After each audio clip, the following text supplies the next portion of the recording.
From Montana's news leader, this is the MTN 530 News. Andrew Lutz, after water restrictions were put in place for city residents, we're checking in to see if it's working.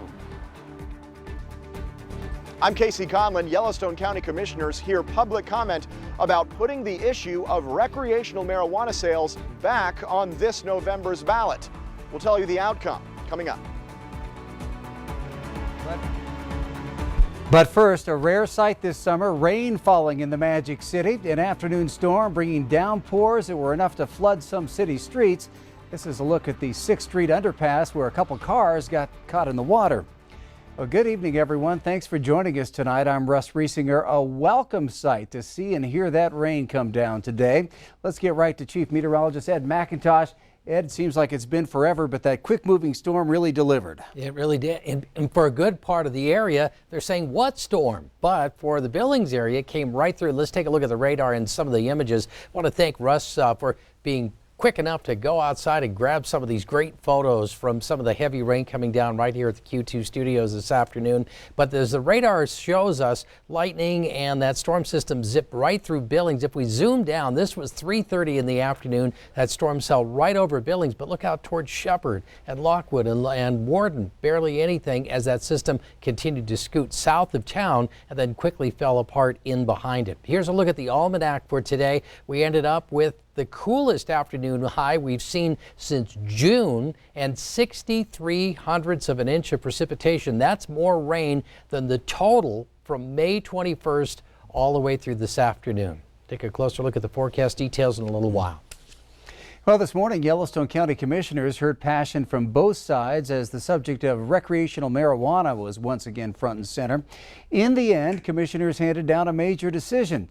Yellowstone County voters will not have a chance to overturn the legalization of recreational marijuana sales. Our Casey Conlon joins us with more. Public comment was fairly split inside the Stillwater building today. Those arguing for a revote on recreational marijuana said the original language on the ballot last November was confusing and they want a more informed electorate. Those arguing for continued approval say Montanans overwhelmingly already approved this, and that is democracy in action. I want to have another vote about a lot of things that are happening in this country right now, but you know, the voters speak and we're supposed to trust the results of that process. As a Montanan who voted for this, I think that just deciding to put a revote on it would just completely nullify what I stand for in this country. You know, making a vote, that vote counts. The numbers were much closer in Yellowstone County, 50.7% to 49.3%. The final language in House Bill 701 that Governor Greg Gianforte signed into law gives counties the authority to draft resolutions, which would put the law up for vote again this November. Billings Police Chief Rich St. John sided with legalization detractors. We certainly believe that the introduction of recreational marijuana will be a significant problem for law enforcement and is going to exacerbate the addiction and social problems that we're struggling with to get a handle on currently. Introducing recreational marijuana is counterintuitive when we know that drugs are the main driver of property and violent crime in Montana and Billings specifically. With Commissioner Dennis Pittman absent, both Board Chairman Don Jones and Commissioner John Ostlund needed to vote for the resolution for it to pass. Jones did, but Ostlund eventually sided with the democratic process. I don't think you get to re-vote every time you don't like the outcome of an election. I'm not a proponent of recreational marijuana. I didn't vote for it. I don't support it. But I do think that we've got a process that we need to respect.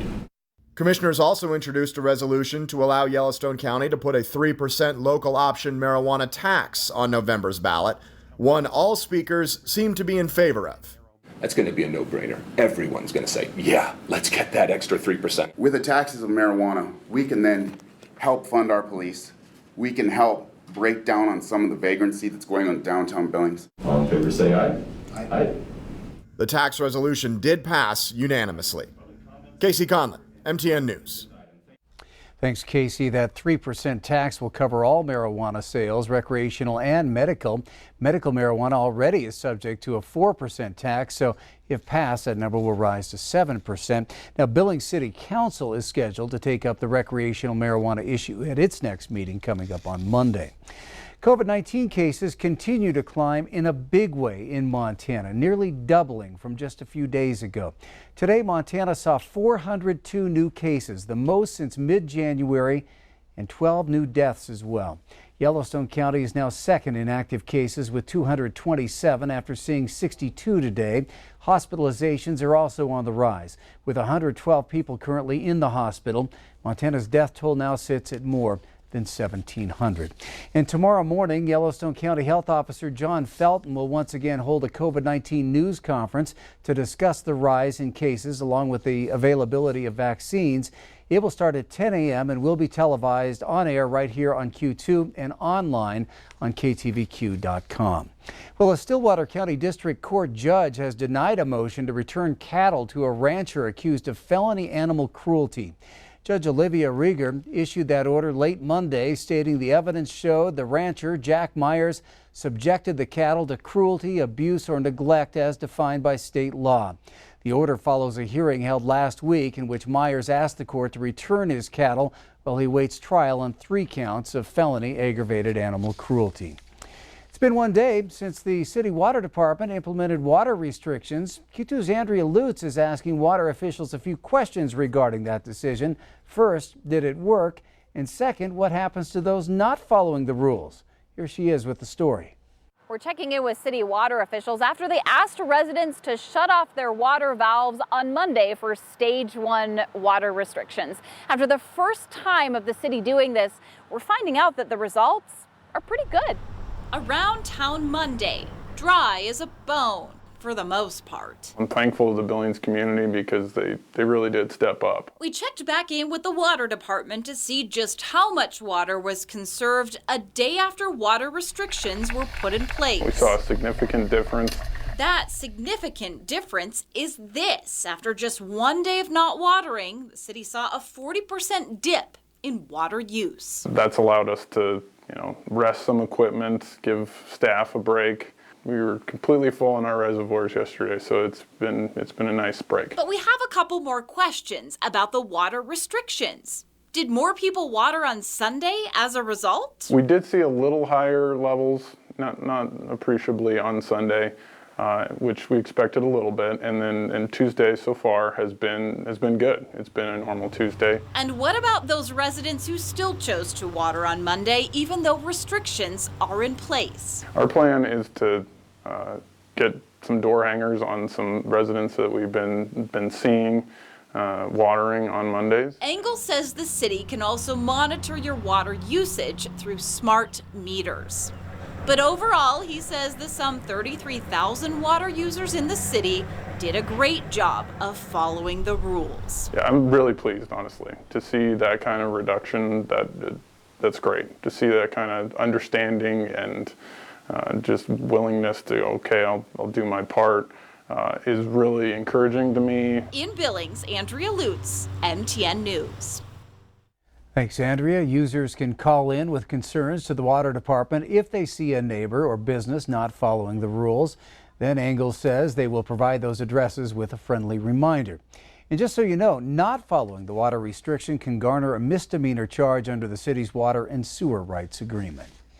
Crews made big progress on the state's largest wildfire, burning 6 miles northeast of Hardin.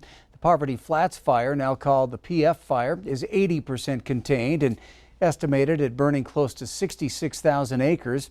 Crews anticipate the fire to be 100% contained by tomorrow afternoon. Yesterday, firefighters were able to strengthen the fire line and start the mop-up process. An underground coal seam caused the fire. An apartment fire in the Billings Heights caused some $750,000 in damages. A fourplex at 50 Miners Place was engulfed around 3 o'clock yesterday afternoon. According to the Billings Fire Department, the cause of that fire is from smoking material on a back deck that was not properly discarded. One person, who's not been identified, was trying to help rescue those inside and was injured and transported to the hospital. The extent of the injuries not known.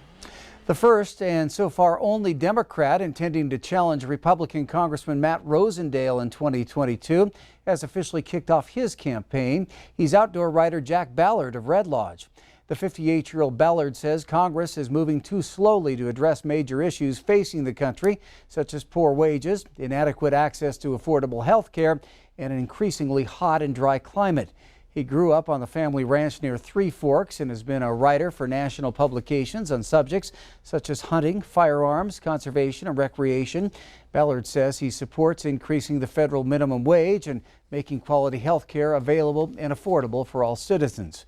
Ballard will be running in Montana's new Eastern Congressional District, whose boundaries have yet to be drawn, but where Rosendale is expected to run for re-election in 2022. Ballard ran briefly for U.S. Senate in 2020, but only for a few weeks before withdrawing for health reasons. Still ahead on tonight's MTN 530 News here on Q2. It's a place many don't want to visit, but in tonight's Your Health Matters, we'll let you know when it's time to visit the emergency room. Then later in sports, for the love of the game, we'll meet a former Grizz linebacker recently inducted into the Hall of Fame who spent a career delivering hits on the gridiron.